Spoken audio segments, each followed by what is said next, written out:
realization that you have to, like, be an example to another human being. When I look at Ben and I think about how we shared a body for 8 months, that's wild. It's like, it's such a weird feeling. Yes, I am terrified right now. Like, I am a young parent. Yeah. I don't have all my shit together, you know, like, and I need to go through the steps, and, you know, I'm trying to live day to day while also, you know, marking things in the calendar.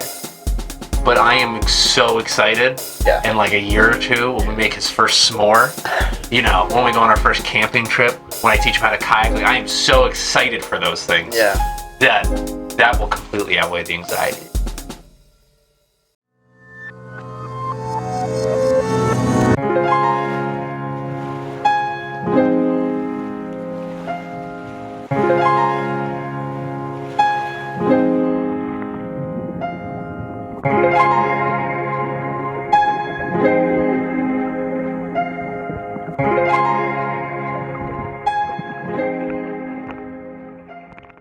Hello guys, welcome to another Beneath the Surface episode.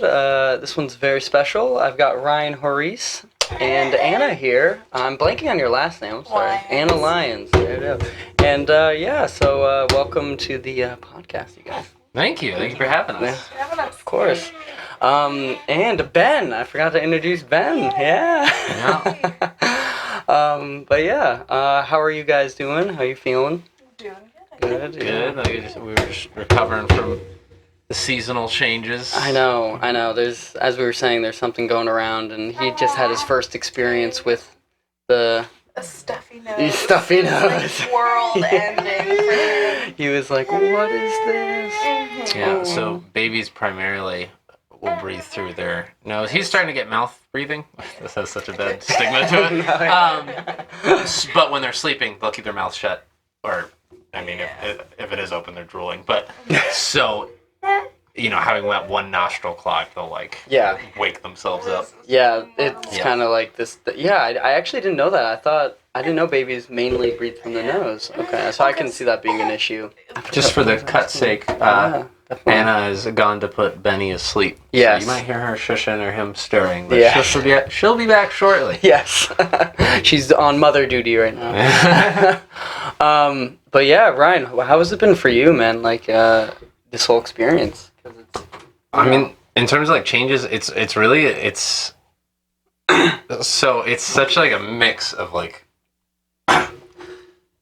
So for me, the way I like divvy everything up, you know how people, they'll buy into like, there's introverts, extroverts, astrology, Myers-Briggs, whatever. I think of the three forms of advertisement, you know, ethos, pathos, and logos. So everything, there is ethical, there's like emotional, and there's logical. So I think most of the changes are logistics, but so like, you know, I can't go on a random like 12 a.m. adventure out to some city or something like on a whim anymore. Yeah. And you know, you get to a schedule, you adhere to it, you stick to it. Yeah. He's in bed by 8:30, and like those changes, I think, make up the bulk of them.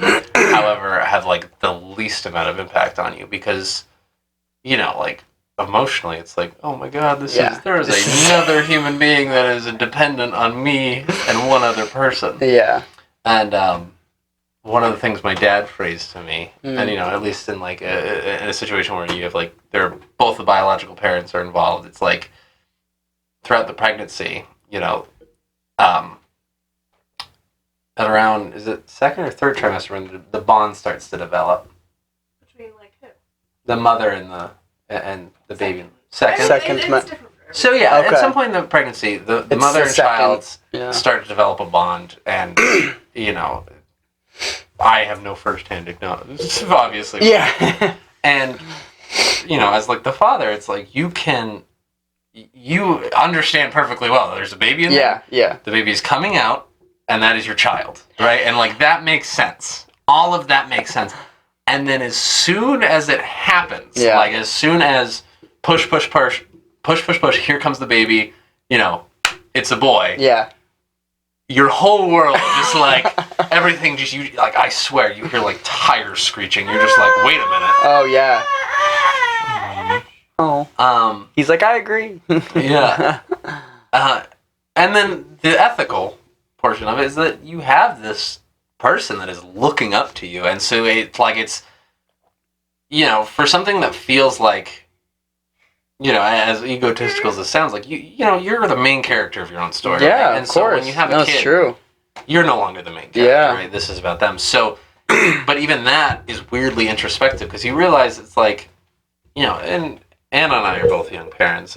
She's 19, I'm 20, right? So like, you have a lot of the growing up to do very suddenly, but at the same time, like, you kind of just look at yourself and you're like, all right, who am I? Who have I been? Who am I?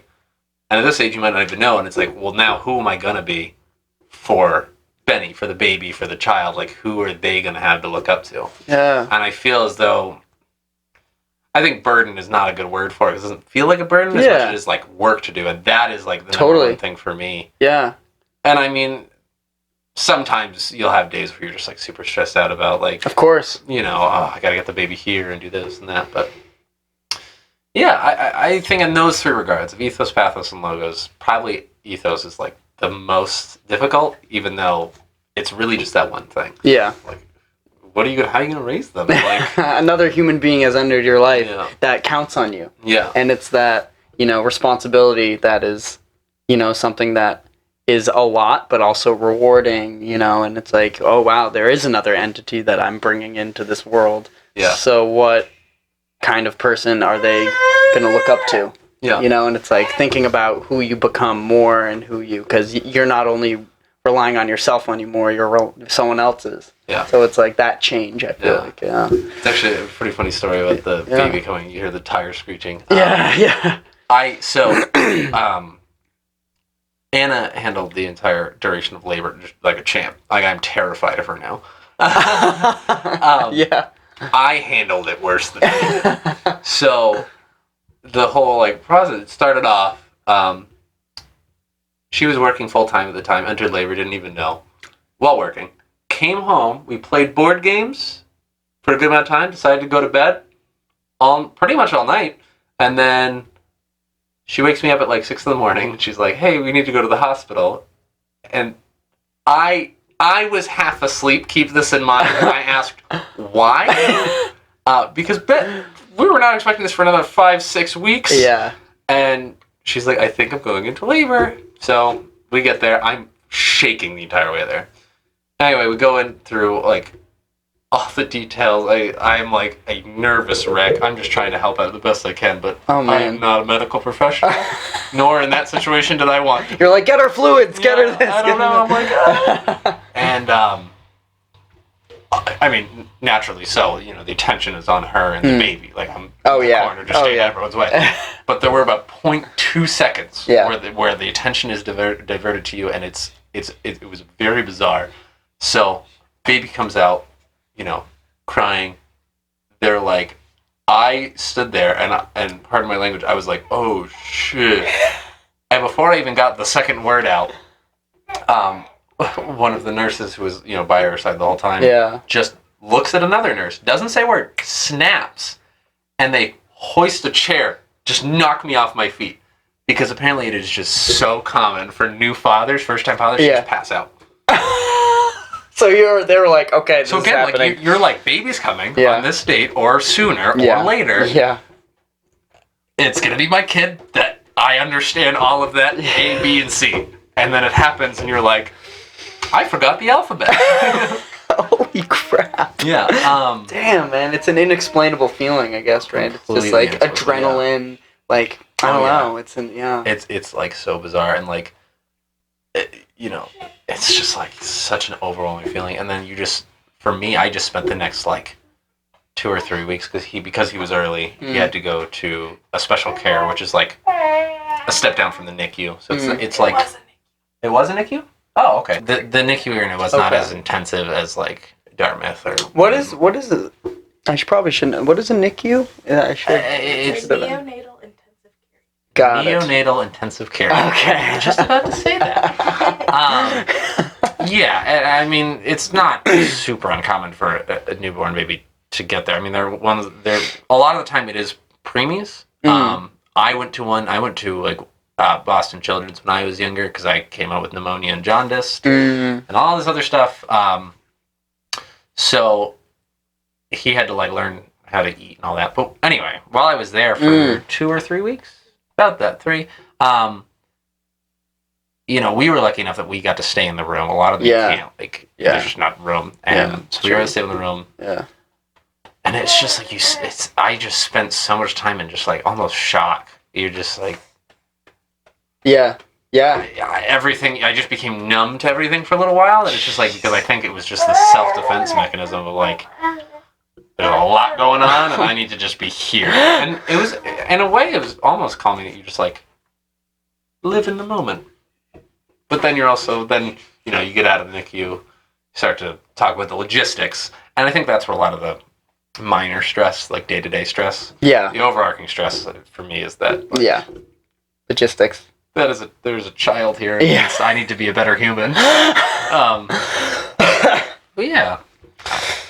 That's wild, man. And it is really like I've talked to people who've had kids and stuff, and you know, it's something that can't be explained perfectly with the English language because it's so much like more of a feeling and more of a like, wow, the fact that I'm bringing in a child into this planet and the logistics that come with that. I don't know because I know I want like kids, but you know, I'm trying to like grip with the idea of that. Yeah. But, you know, this is helping. But I think it's just like in the moment, you almost pass out, you are shaking, and you're getting ready for these, you know, for this child.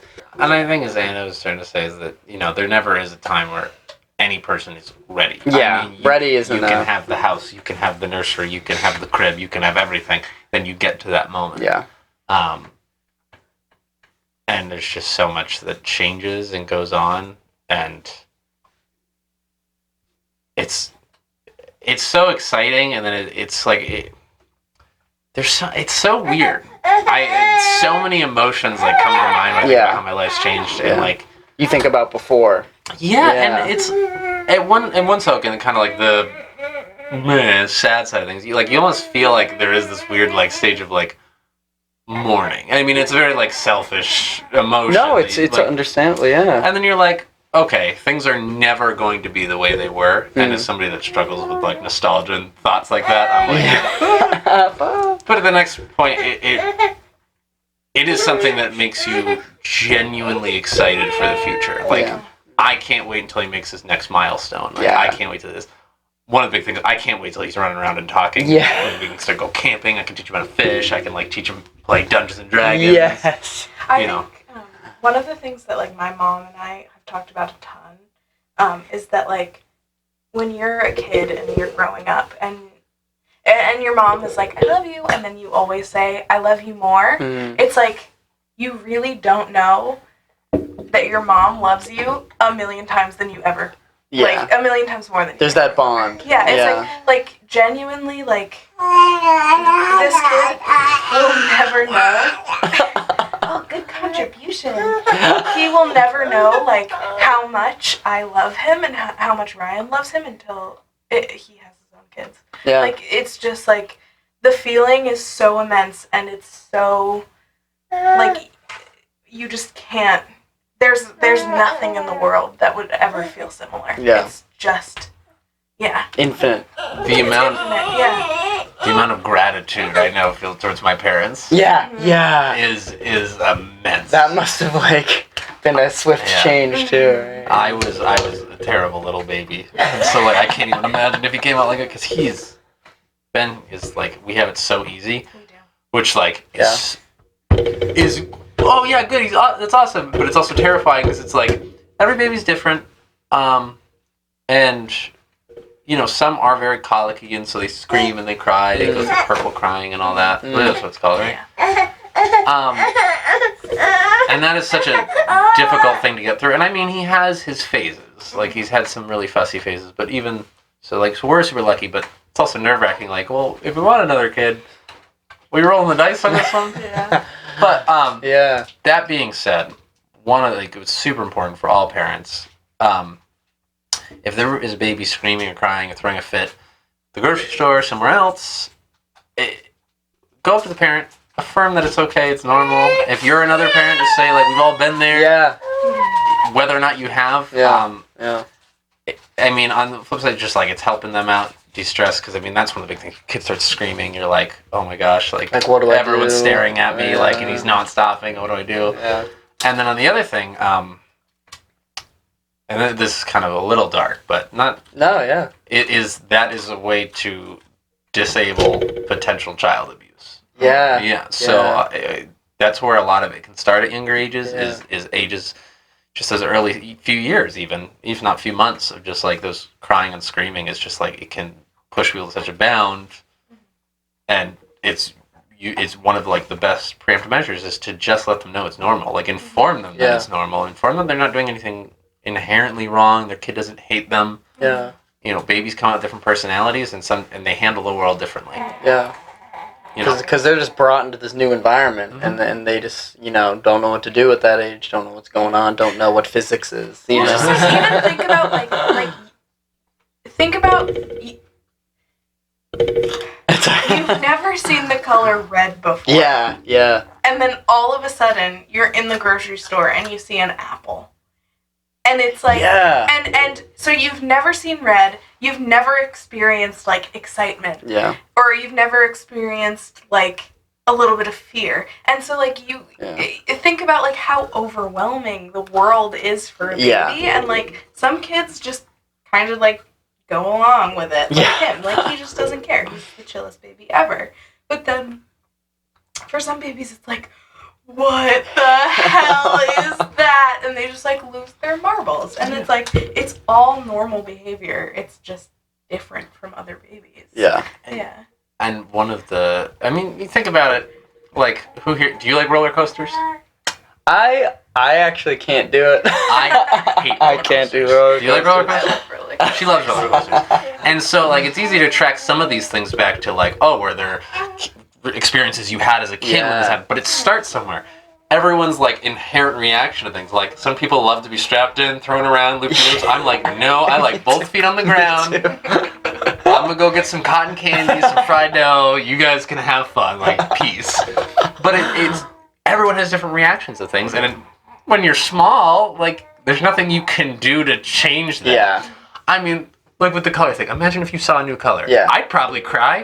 It seems like a weird reaction, but, like, how do you handle that? No, because we're all, imagine, like, because we're used to this. Yeah. We're used to this experience. So when an entity is, like, thrown into this experience that literally everything is new, then that's just wild. That's like every little tiny detail is new. It's like if you look at anything long enough and look at it and are like, wow, and you get to, like, sometimes I can get to this mindset just for a half second and just see something like it's the first time seeing it. Yeah. And it's just like...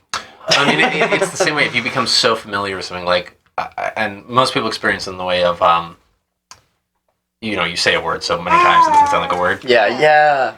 And I urge you to, this is something I discovered when I was a little kid, and I've, like, always done this on that page, like, get into that mindset. Yeah. Go pick, I remember it was a Lucky Charms box. I was staring at the leprechaun for so long that I was like, I looked at it again for, like, I looked away, I looked back, and it was like I had seen, like, it was the first time I saw this, like, leprechaun. Which is, it was weird, very specific example. But, like, there is this weird, like, you almost, like, anytime you experience something new, it's like you have this initial reaction and you run with it. Yeah. Right, and sometimes you can catch yourself, like, okay, I had a bad first time with this, like, let's try it again. Or I'm gonna reel it in and feel this other way.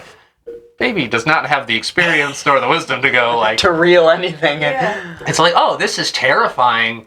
Yeah. I'm gonna scream, or this is hilarious. Yeah. She jumped out the other day and went, boo, and he went, and then started laughing. Like... like, what reaction, like, there's a wheel spinning in his head, and what reaction is he gonna... It really, like, I can't imagine, like, if you could remember every second of your life from birth, like, hell no, that would suck. It would be so traumatizing. Yeah, your world would just be, like, the worst, because everything that you experience is probably so scary. Yeah, because when you leave this, like, warm bath, which is a mother's stomach, and then you just get thrown in this space. I had another question for you guys. What like personally has this affected you like existentially? Like that was a question that I was really curious about.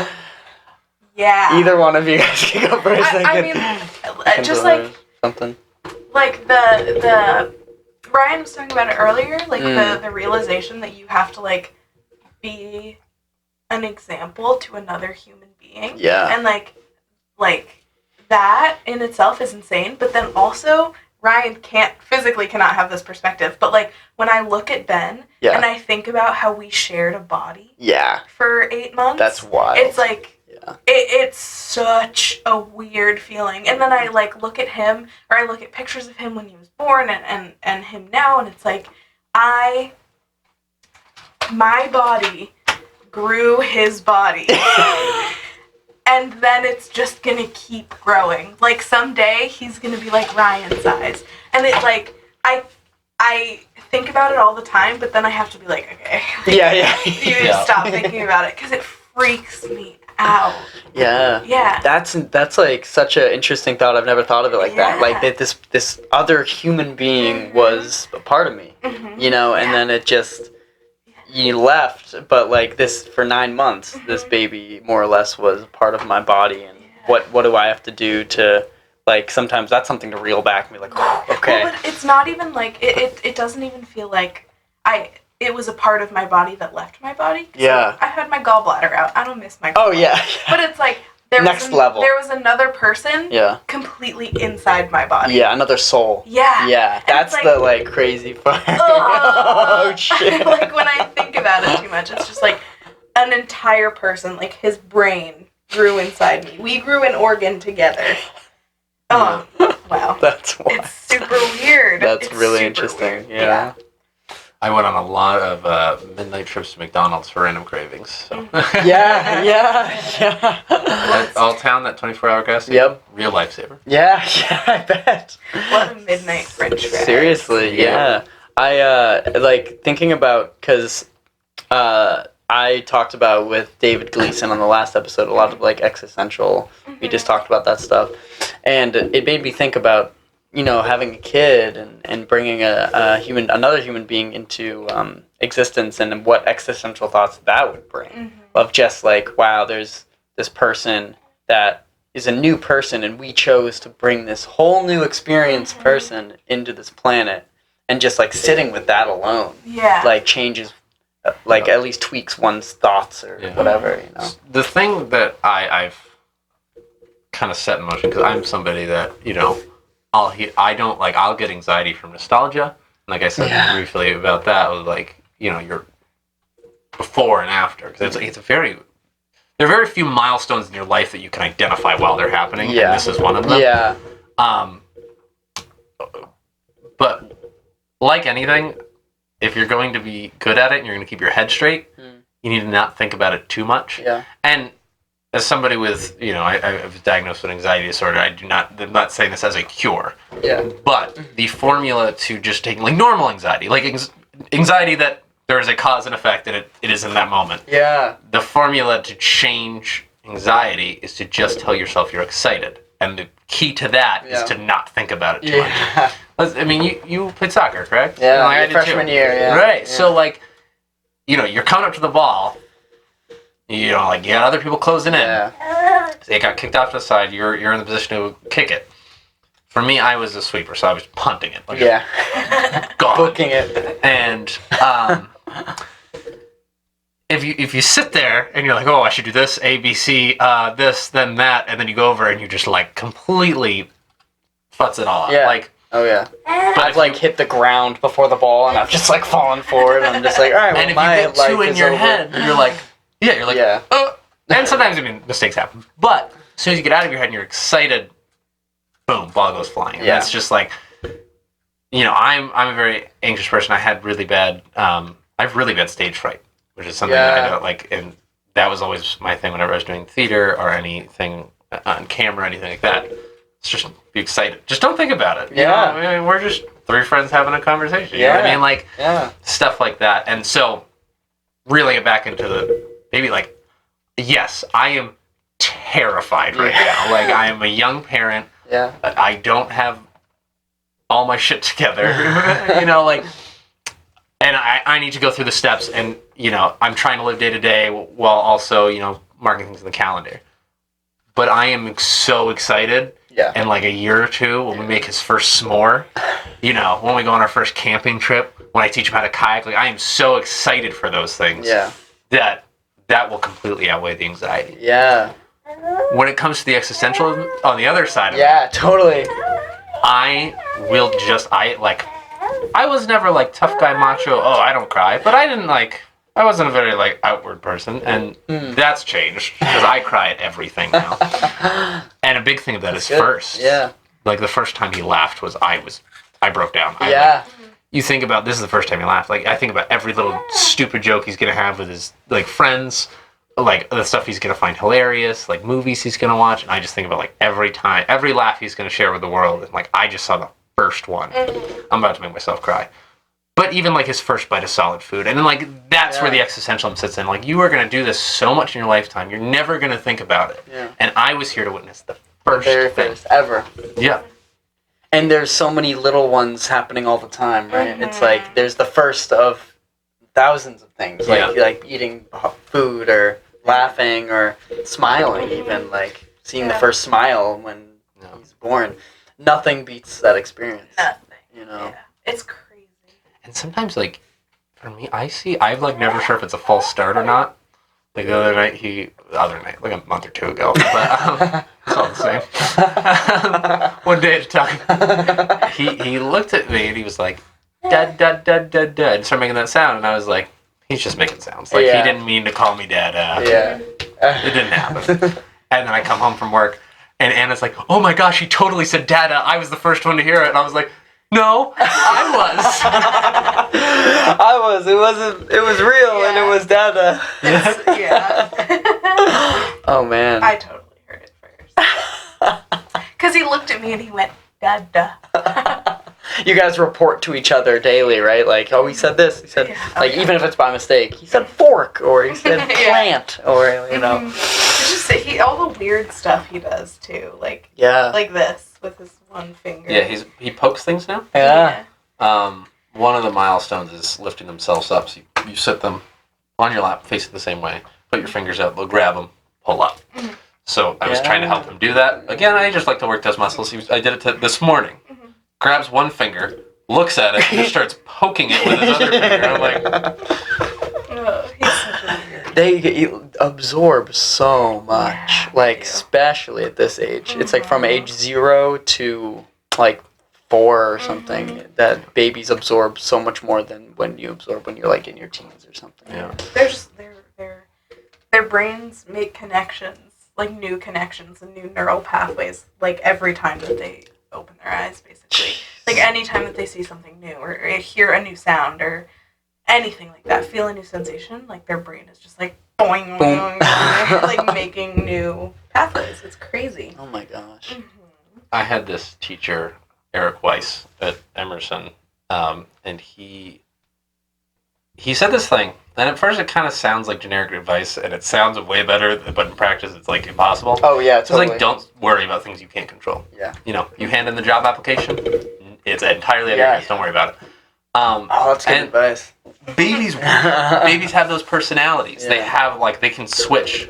As soon as you get used to something, they change it up. Yeah. You can't control that. Things you can control, and I mean, I'm not somebody that believes in, like, you know, are you an empath or, like, you know, the auras or anything, but I also believe people have, like, really good insight, emotional insight, even from a young age. Definitely. And so, you know, when Anna and I, you know, like, we'll bicker about who's doing the dishes, you know, he'll pick that up and he'll get, like, quiet. Yeah. And so we'll just try to keep it very light. When he wakes up, he gets to play. We're very lucky that both of us get to be home together a lot to hang out with him. You know, we just that's the thing. That is the controlled variable. You know, we set the tone, and to be aware of that. And so, you know, it, like, if we do need to discuss something important, we don't need to make a somber, like, vibe. You know? Yeah. Keep it light. You know, make faces at him while you're talking. You know, keep him involved. also always make sure he feels included. That's a Oh, big yeah. one with our baby specifically. Even when we're playing Dungeons and Dragons, we'll put him in the high chair. We have these oversized D20s we let him play with. Yeah. I love that. He just wants to like sit there and talk while we play D&D and stuff. It's so funny. He's just like, he's going to be, at age 6, he's going to be the youngest D&D player on this planet. A professional D&D player. Man. Yeah. That's awesome. He's going to be into it. How has having a kid, like, affected your guys' relationship? Like, brought you guys, like, has it been more, like, glue, like... I think in some ways it's, like... In some ways, it's like glue, where it's like we are so close and so like emotionally vulnerable with each other, even more so than we were before. Yeah. But then in other ways, it's like now you kind of have like 3 selves to balance. So it's like for me, I have like my Anna self, the person that I am like when I'm alone, and then I had the Anna self that's a partner to Ryan, and now I have the Anna self that's a mother to Ben, and so it's like on one hand, it having a child together means that like we are eternally bonded. Like there's nothing that we're just always going to be in each other's lives. Whether or not, like, even if we, and this isn't me saying, even if we weren't in a relationship, we're always going to have a relationship. Yeah, like we have brought a life into this world. Yeah. So it's like we're always going to be somehow linked together, and then it's also like overwhelming because it is adding in that extra part of yourself. And so it's like great in some ways and hard. Yeah. Really hard. It's a lot. I didn't even know the 3 selves. So I'm learning. I like how you put that. Yeah, and I mean, Anna and I were very attached to the hip even before. We had a day or two we would, of course, take time to ourselves. And the time that you do have to yourself, you're with Benny. And so, you have to be even more in tune, like she said, to each other, because you're taking care of... We need to operate non-verbally sometimes. Yeah. I mean, not so much right now that he's not talking, but, we need to be able to, know each other's schedules, how each other acts, what responsibilities we can really decide upon without talking about it. I mean, some things like the dishes we'll talk about, like you're doing the dishes. Yeah. That sort of stuff. Like your turn, now my turn. Yeah. And to be emotionally vulnerable with each other and in tune, that's an amazing thing, and that's what a lot of relationships, romantic or platonic, should strive for, is to be emotionally in tune with one another. But there is that initial reaction, and for me, it's just sometimes it's just ugh, I need my space, and it is difficult to find those moments, balance it out. And really, it's what it comes down to is everything that I like doing, I can do with Anna, and eventually Ben. I mean, he could be there. You know what I mean? I'm never gonna stop playing D&D. I'm never gonna stop, playing a video game after work, or going out to eat and having I just have more people to do it with now, and that's the way to look at it. But affecting it personally, I'd say our relationship, by necessity, has had to be stronger. I think we had a very strong relationship. I mean, there's always bumps in the road. Of course, I think bumps are important. I think there's no perfect relationship out there. And I think it's, oddly enough, I think having little disagreements or whatever, they bring people together because you understand, oh well, now this is something I'll work on, or this is something, and having this extra responsibility can do that. Something that Ryan and I, just even before the baby, that we've always said, is that we fundamentally disagree on things. Yeah. They're just things that we don't agree on. Yeah. But we respect each other enough, and we understand each other well enough that we can just accept that we're different, and that it's not a big enough issue usually to let it ruin our relationship, and just understand each other's point of views. I guess. That's huge. Yeah. Oh my gosh, that's like a really integral part of being a human being, or at least a successfully functioning human being. Yeah. Is being able to see someone else's point of view. Which is cool. Yeah. And I mean, we've had the criteria we have of argument. I honestly could count like 3. Yeah. Right, like, you know, like intense emotion and like not like, you know, stabilizing it. And this is something I think I learned with being in a relationship with Anna is, you know, all right, we're gonna sit down, like we disagree with this, and like I might get like snippy, like meh. Totally, yeah. But Human being. you know, how do you feel and why do you feel that way? Yeah. And if like we can get over that, like we can compromise. We can go with one person's option or another. We can try both things. Yeah.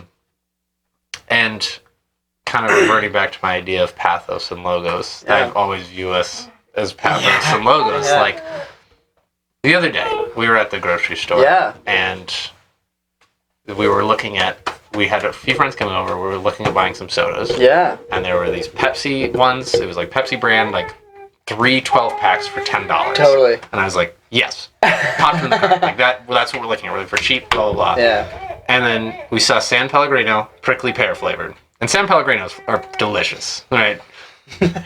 6-pack was like $5.99. Yeah. Or like $4.99. Yeah. Like almost like somewhere in that range. And I'm just like, and she's like, oh, I think we should get these. I'm like, that's not what we're here for. She's like, what do you mean? I'm like, this is just too expensive. We have all this stuff. We're fine. Like, put it back.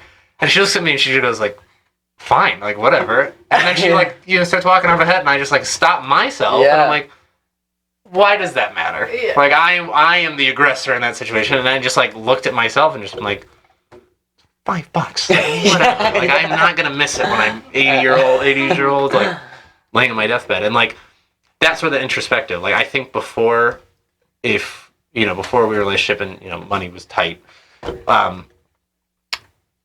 I think I would have just left it on the shelf.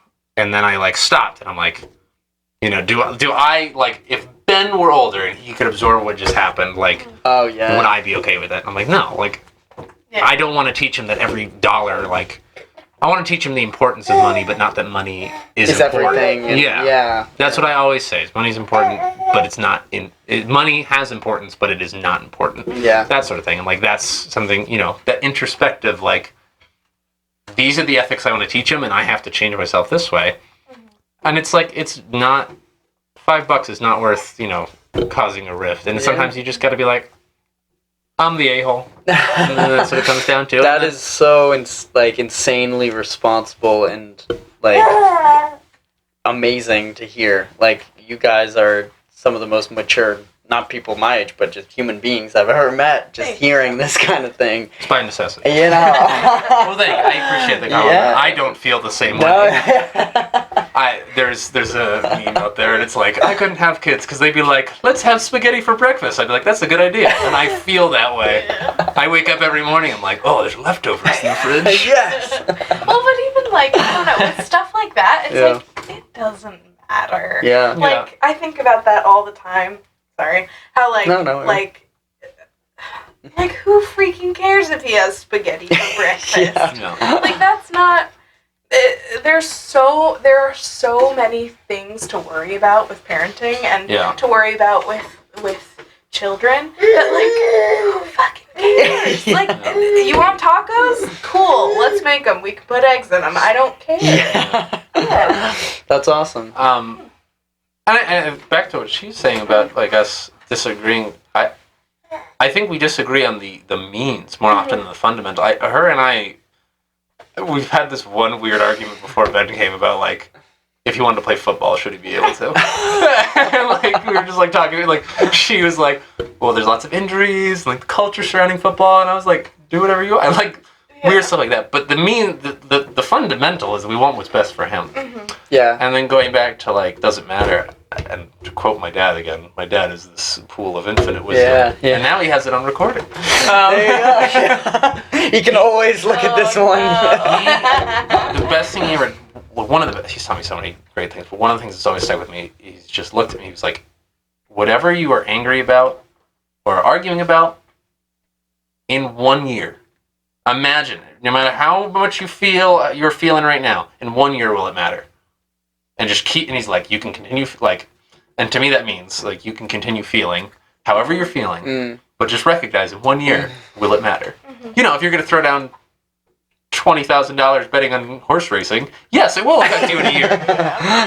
Eating spaghetti tacos or spending $5 on San Pellegrinos is not going to matter in a year, right? Thinking long run, you know, thinking big picture. I think that really stuck with me when you mentioned how even when the Ben isn't around, you two interacting with each other are like, okay, well, if I was Ben's age or if Ben was here and he absorbed that moment, it's like it gives you like a tool to reflect. You know, like you're like, oh, well, let's just get the soda, or you know, and that's really interesting how like kids can affect us in that way. It's such like an interesting. Well, it is such an interesting like position to reflect from for yourself. Like just thinking, like even if you think back like on what you did that day. If I'm laying in bed and I think like, okay, what did Ben learn from today? Yeah. It's like, what did Ben learn from me today? Yeah. That is just like. That I feel like puts such a weird, very insightful lens on everything that you've done. Yeah. And like everything that you could have done better and everything that you thought you did great. It's like it really is an interesting perspective. It's weird. Yeah. This is such a cool platform. I can hear with like her perspective on the same thing. Yeah. You're like, oh, I'm learning this about this. Yeah. I think what it comes into, everything is a balancing game. You know, balancing logistics, finances, and, you know, when does he go to bed? How do we change things for him? Balancing, you know, when to be serious, but like how often to keep it light around the house. Yeah. You know, because we like to keep it light, but also like not every single time is playtime. Yeah. Most times are. Most times. But just like learning that, Yeah, just finding the balance. I think that's really, really important. I mean, that's what life in general is about. It's all about finding a balance. Yeah. And sometimes balance, you know, can be you know, weird apexes to find to balance things on. But being there I think that's why one of the reasons why you two are so strong together is that you guys are this balance between helping Ben out and you're striking this balance and striking this, you know, relationship even before Ben was around. Like you guys have this vulnerability you mentioned earlier, and when you have a kid, that vulnerability just skyrockets. So once you strike that vulnerability, you have this like everything on the table type thing that just kind of minimizes any like severe issues or anything like that, because that's a philosophy I try to like live with friends and stuff. Is just like putting everything on the table, you know, because even if like something small bothered me with like a close friend of mine, I'd like mention it just because like things can fester, you know, and being just transparent in a relationship like it seems like you guys are doing is really awesome. Yeah, we try. And I do want to put a disclaimer out there too that like we're really not perfect. Like we just care. Yeah. And we try hard, but like we go through the same like normal growing pains and disagreements and frustration that like every couple does. Yeah. And all parents go through. And like it's your reaction to it. Yeah. And it's like it's just the ability to put the big picture in your mind before you like and apologize when you're wrong.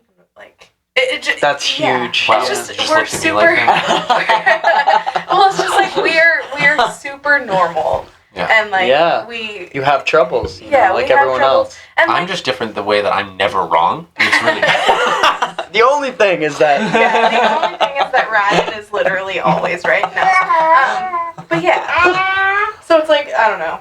Just never we might seem like we're amazing and awesome and the best parents ever when in reality. Oh yeah. We have everybody is like this. We have days where we annoy each other with our breathing. Yeah. Like there's always a balance between chaos and order. Like having this balance. I think that's something that's interesting to me is finding, like Ryan mentioned, that balance between like knowing when you need space versus when you need to be with Ben versus when you need to see Anna, you know, and communicating, and I think mutual respect and mutual like transparency is important. And I think mutual respect, I talked about this with Connor on the podcast, how important mutual respect is in relationships, and it seems like you guys have struck this, but you also have, you know, like everyone there, your mountains to climb, you know. And I will always relate it back to D&D. Yes.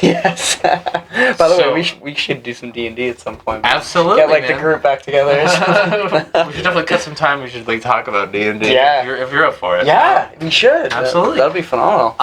One of the I grew up playing medieval fantasy games, D&D, all that stuff. Like it's something in my brain just loves it.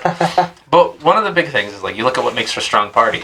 It's not that, you know, the barbarian is stupid, the wizard is weak, and, you know, like, the fighter has no common sense. It's, no, the barbarian is strong, the fighter is hardy, the wizard is intelligent. You're playing up on strengths. Yeah. You never play up on weaknesses. Yeah. I look at Anna, and I try to be like, these are her strengths as a mother. And it's even more, it's difficult with self, because you want to pick yourself apart. So you want to say, these are my weaknesses. Yeah. And it's really hard to, like, so, like, he's going to have a mother, and I'm going to gas you up a little bit, who, like, places a good amount of value on emotions, and, like, is compassionate, and will help you walk through that, you know, why you feel that. Because that's so important to know why you feel that way. The why is infinitely important, you know, in any situation. But to look into, like, my own strength, like, he's going to have energetic parents, first of all. But like, he'll have a lot of energy for me, a lot of the creativity. Like, playful. I love making voices when we do, like, funny things. And sometimes it feels discouraging. Like, he'll be grumpy for her all day, and I'll come home, and he'll just laugh and smile. And, like, when you've been taking care of a baby 6 hours, and he hasn't given you a smile, and then someone comes home and does nothing, you're like... Other times, I'll be home alone, screaming, crying, won't go to sleep, anything. And she's like, oh, let me take him. I'm like, are you serious? And, you know, you can look at that as saying, oh, there's these weaknesses. But really, I mean, there's the variable that he's going to do whatever he wants anyway. Yeah. But they're strengths. You know, like, he has a terrific bond with her, and he has a terrific bond with me. They're entirely different. Yeah. But yeah. I think that's... Playing up on each other's strengths. And that does not even apply to parents, does not apply to, like, any relationship at all. Yeah. Like, you know, even with groups of friends. Of course. Escape rooms. Bored of me. Come here. Slide across the table. Just like, he wants daddy. Yeah. Yeah, like in any relationship, like bringing the best out of who you're hanging out with, and having this like passion for, like wanting your friends to succeed, wanting your partner to succeed. You know, it seems like such an obvious thing, but it's weird how much of a drought there is of that kind of stuff sometimes. You know, so much of it's just stopping, like and saying, why does this matter? Yeah. You know, like, and sometimes like it matters this much because, and sometimes it's like it doesn't matter. Yeah. It's stopping and just taking a look. Yeah, just taking like a moment. Yeah. And accept how you feel. Always accept how you feel, because if you start chasing emotions, you'll never catch up with them. Like, fully feeling everything that comes your way. Yeah. Because if I've been trying to do that more, because I think when I don't feel like a certain feeling, whether it's uncomfortable or a loss or something, I always feel like a little more weight put on, let's just say my soul, I guess, you know, like my emotions. So fully feeling how you're feeling in the moment, whatever that may be, is really integral, I feel like, especially in this situation with the baby. And it's so hard to not like question everything that you feel when you're a parent, and just when you're like in life or in any kind of like weird, uncomfortable situation.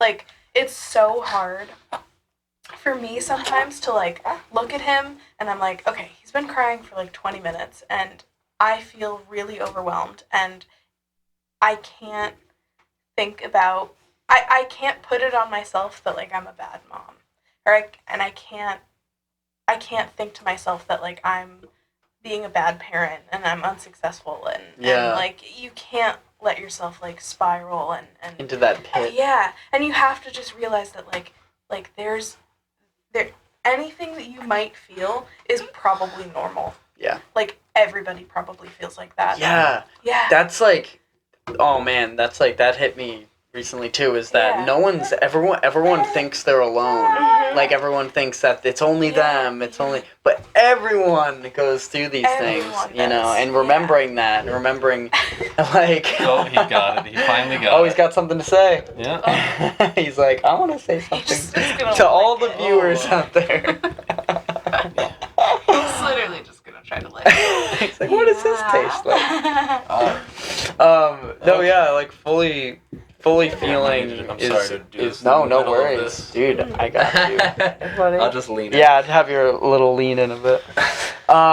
It's really important. Yeah. You know, just feeling however feelings are coming up and remembering that we're not alone, because everyone feels like it's all their fault, or everyone, like, even mistakes when it has to do with parents or not. Like I'm a bad mom. It's like, no, it's like everyone feels like they're a bad mom, even if they are perfect moms. Yeah. It's like that thought's gonna always go through their head. And same with dads. Yeah. It's like, I need to be a good dad, there for the son, and like we're always harder on ourselves. Yeah. You know, gotta just like let it go. let it go. Yeah. And I mean, this is so easy to say. Yeah. Easier said than done. That's why I always encourage. I do not know where I heard this from, but the idea of like chasing emotions. Like, if you are on the side of a highway and every car passing by is an emotion, and you feel hundreds, thousands, millions every day, every week, month, year, whatever. If you are sitting on the side feeling nothing, and you're waiting for the good feeling, you're like, oh, there's happiness, and you're on foot and you're chasing happiness. You're never gonna catch up with it. Yeah. You're probably gonna get hit by a car called sadness, and but then you might miss all the other things you could have seen. So you just gotta be like, okay, I'm feeling this way. So even when you step back and you're angry and you want to like scream at somebody, even if you step back and look at it, you know, allow yourself to keep feeling it. I mean, this isn't like a not feeling thing, but like, let yourself be angry, you know, and just remember how you react to the situation is important. Like, instead of punching someone or something. Oh, did he? Yeah, I forgot he has top teeth now. Oh, he just tried to take that off. Oh my gosh. I ran out of snacks for him. It's all good. He has giraffe. I think he's got more teeth on the way, maybe. Oh man. It'll be a long night. Yeah. Oh man, I like that analogy, man. That's cool. Yeah. The cars and the chasing. That's cool. One of the other things I did want to touch up today is about one of the things that's changed, and this is something that I can't speak for Anna for, but one of like my most difficult things is, so I'm a very like tight group of friends person. Yeah. You know, like I like to have lots of friends, but like I'm not like a big party goer. Like Yeah. I say I have parties and everyone comes over and like, these aren't parties. It's like 10 people. Yeah. That's good stuff. It's just that like I'm the same way. We just sit around and play board games. Yes. Yes. I have the same like parties. Yeah. Like it's like 5 friends playing Smash Brothers. Yeah, absolutely, Like, man. basically it. And my dad told me, he says, when you get married, it's like you're drifting here and all of a sudden you go into hyperspace. Yeah. Like, so like in Star Wars or Star Trek, like when they like zoom out into nothing. Yeah. Like your friend just got married. Boom. Mm-hmm. And then eventually you get married and you pop up next to them. And then they have a kid and they pop away. And it like, Oh man. I didn't know the truth of that. And this is no one's fault, anything. It's just like, you have a kid and you're going to see a lot less of some of your friends. Some of your friends will just be, whether consciously or subconsciously, will just be uncomfortable. Mm-hmm. I mean, like, especially it's like such a young, being young parents. Of course. We have one of my best friends. You want him? Yeah. Oh, okay. I didn't know. You were just reaching out. Oh my gosh, his feet. One of my best friends, I am Quinn Potter. Yeah. Right. He's always kind of like lived at my house, even when I was with my parents, and now in the apartment. And like, always glad to have him. Yeah. And he has just been like this sort of like rock for Anna and I, and like he just, you know, he'll like, hey, can you hold the baby for like 2 seconds so I can just do the dishes? Like I'm stressed out. I just want to do the dishes. Like, can you just hold him? And you know, he's always been like, he's so up for it. He's like fine with it, and like, and there are other people that are like uncomfortable with the idea. They don't want to hang out as often.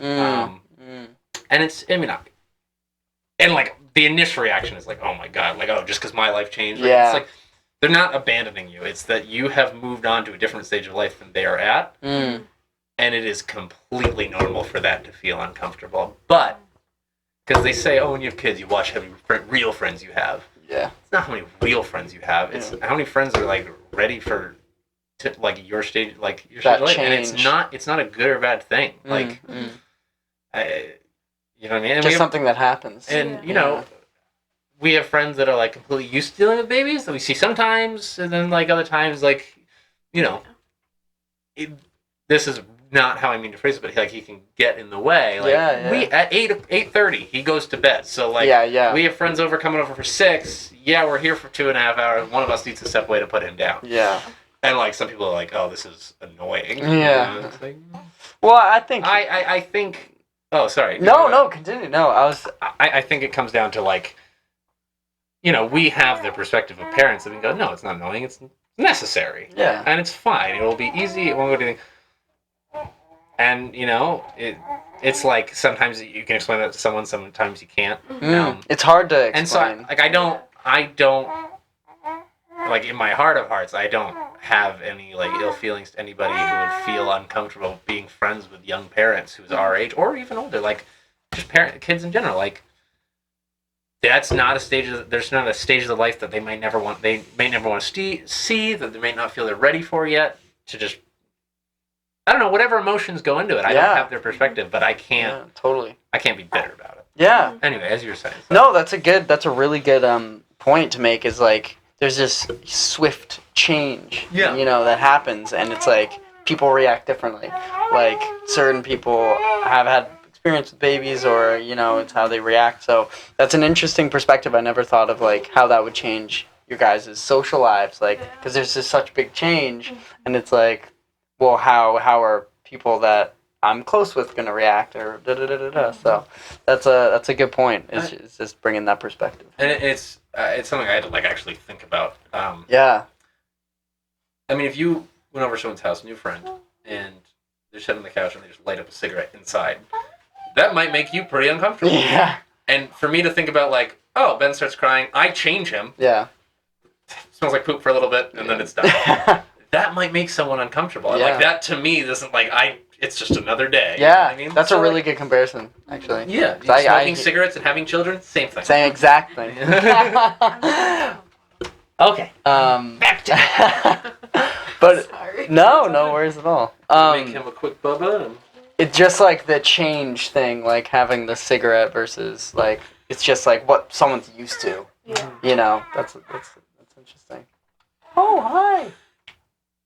Oh, man.